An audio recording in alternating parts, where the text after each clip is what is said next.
Hi, this is Kendra Cox, and I'm with Brian Cook with Keller Williams Realty Elite, and we are here to talk to you about Discover Woodward. So with us today is Stacy, and Stacy, you are with the USDA field station here in Woodward. Do you want to correct me on how I said your name? No, that's correct. Yes, I was afraid I'd get the USDA part all incorrect. Yeah, we're USDA Agricultural Research Service. We've been here since 1913. The original land we're standing on was purchased by the county and leased to the USDA for $1 for 100 years. Here we are. Here we That are. was in 1913, so your lease is up? Our lease was renewed in about a year before they built the new building, like 96 or something. Which is a beautiful building, by the way. I remember before, and then when I came back and I went, oh wow, this is absolutely beautiful. It makes Woodward look good. Yes. It has everything that we will ever need in the near future. It's a great building. That's fantastic. Okay, so right here, this is just a part of what you have in Northwest Oklahoma, correct? You gotta tell us a little bit about what we're standing on and how many acres this is and what this houses. What we're standing on now is this is county land, and the state owns a portion of the land, and then the federal government owns the land where Experimentation Lake is. And inside the city we have 950 acres. But also about 4 miles north of Fort Supply we have another 4,000 acres of rangeland that was purchased in 1939. Wow. Yeah. And that was really when the mission of this station changed from more small farming to rangeland management. Was in 39, and of course that was after the Dust Bowl era. Sure. And it was really it was really needed at that time. Yes. And that's also when the grass breeding started. One thing unique about grasses is that they really don't propagate by seed. But we go revegetate land that was plowed up. We have to revegetate by seed, so it's something that they don't do on their own. So we have to encourage them to do it that way. Sure. I have no idea what that says. Yeah, so you guys have like a big greenhouse over here, and you guys make and test all kinds of the development of the seed, correct? Yeah, the grasses normally propagate by stolons and rhizomes, roots, and they just keep moving out. But and they don't produce a lot of seed or a lot of high quality seed. So we have selected plants of the different native species that produce a lot of seed, and then lately our scientist Dr. Springer has been selecting plants that produce a lot of seed but also high quality seed.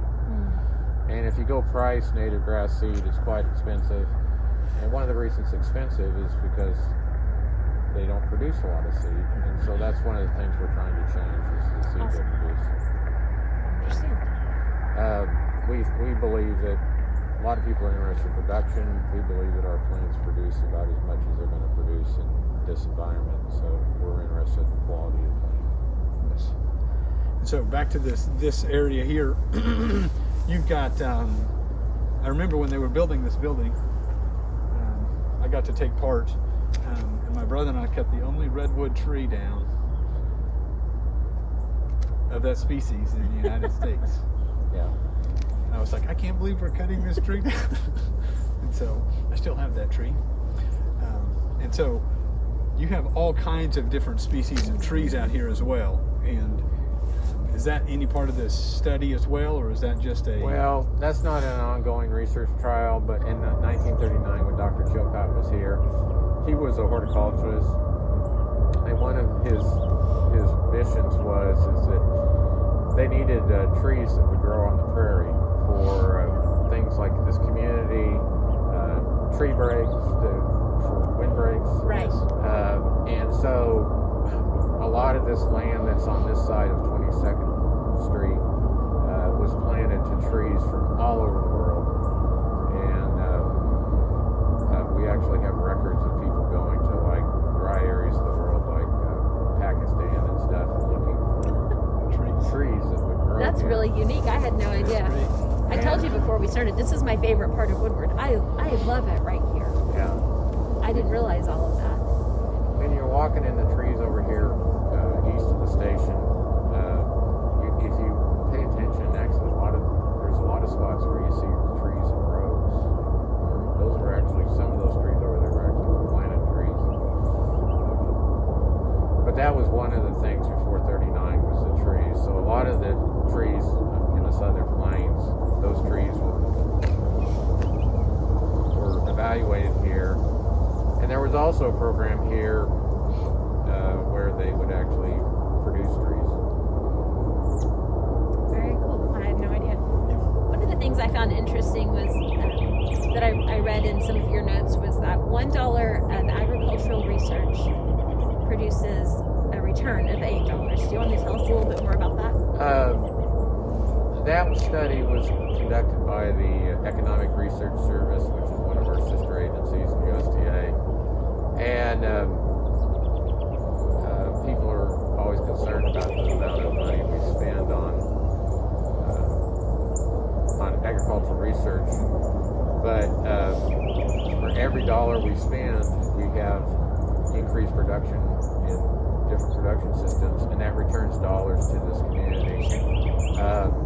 An example, a lot of people don't realize that over by the water tank or across the street McDonald's, that is where Milo was developed, and that was an agricultural research project here at the station.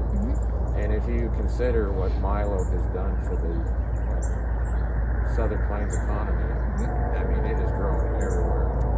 And that was developed by Dr. Sigmager, which is an interesting story. Interesting story. He went to a conference in Kansas with a bunch of ag engineers, and they're saying, you know, if we had a plant about this tall, we could cut that with the combine instead of, they use a product called broom fork. And you'd had to cut it by hand, and it was just a man and woman killer because it was, you had to cut it during the summer, it was hot. Right. But they said, if we had a plant this tall, and Dr. Sigmager said, you know what, I have a dwarf plant in Woodward. And that's where it all started in the 1930s. The first Milo was released. It was called Redland, and it was released from the station. That's cool. It's amazing. Yeah. But that's an example of how ag research returns money to the economy. Sure, absolutely. Yeah. There's a lot of products we have today, like strawberries in the middle of winter, that we just didn't have. Even when I was a kid, you did not see strawberries in the grocery store in the middle of winter. Right. But all those plants were bred and developed. Very neat. Awesome. In the experiment lake, it's always been a misnomer. When I came through Woodward, I thought, what are they experimenting? Is that where the Loch Ness Monster started? Yeah. As you know, the dam will be renovated soon. Every 100 years or something. It was built in 1939, so every 80 years you need to do some maintenance on things. Yes, absolutely. But we were talking about how it actually got its name, and nobody really knows. That's what people call it. I was told they used it for suck the water out of there and feed this That's experiment station. Because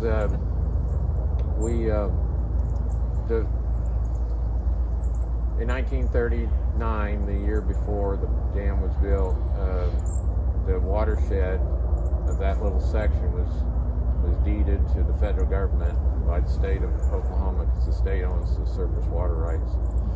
And so the surface water goes in that lake, and it was done so that we could irrigate these plots here at the station.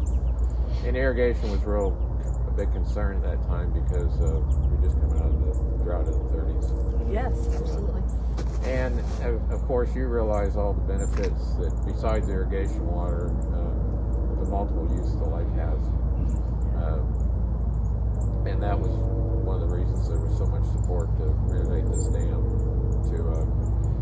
It's called dam creep, is that where communities move in around the dam, creep in, and when it was originally built, there was nothing out there, and now that there's homes down below the dam, we need to renovate that dam into what's called a high hazard facility. So if we get a 100-year storm here, everybody's safe. Right. That's good. This place fascinates me. I do. When my daughter did the leaf collection in like 4th grade, yeah, we came out here and like stocked all kinds of trees, trying to figure out where they are. Yeah. Like some of them definitely were not native. Yeah. See, right now we're still doing the grass breeding research. We have Corey here doing grazing management. You know, you see some of these plots here in town, but he also has some at the range. He also does remote sensing research where we can evaluate rangelands from, hopefully, ultimately one day we want to do it from satellite and get those data in close to real time. My beef cattle research, we've developed what's called an indirect calorimeter here, so we can calculate the animal's energy use, cattle that are actually grazing on pasture. We work with a company out of South Dakota doing that, and the first machine was developed here 6 or 7 years ago. It didn't hit the national news or anything, but it happened here. Yeah. That's really It cool. is. Yeah. And last time I checked with the company, there's about 75 of those machines being used worldwide. Wow, that's fantastic. Yeah. But those are just a few of the things we've done here. So you guys know. Very cool.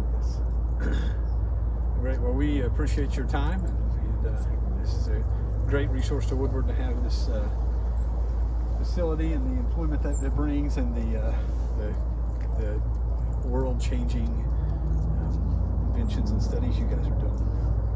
We will be expanding the grass breeding a little bit. We just hired a new scientist. He will not be here until for a couple of weeks. It's kind of with the pandemic, it's kind of a strange way to hire people. Yeah, it is, isn't it? Yes. Yes. Well, thank you so much. We Thank really you. appreciate your time.